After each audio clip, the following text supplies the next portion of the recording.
Mag-unboxing na naman tayo ng ating Union 1.5 liter glass jug blender.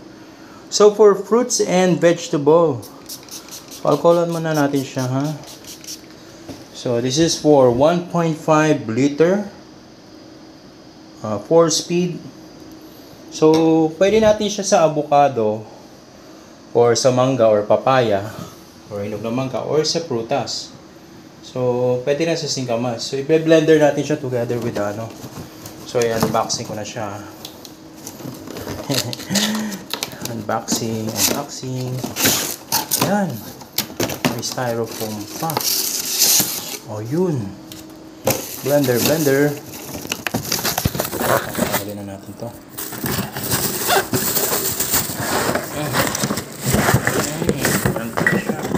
Oh, shucks.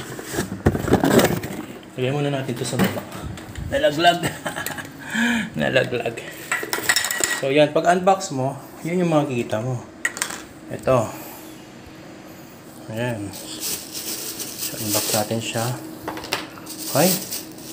Maano yung styrofoam. Diba? Ayan, bagong-bago, diba? Yun yun. Natin itong plastic. Ilalagay na natin dyan. Ito. Ayan. So, yan dyan ka muna. So, ito.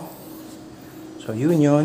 Sorry, may marami siyang ano, ha. So, yan. Blender. So, ito yung takip niya. Parang ganyan siya, eh. Diba?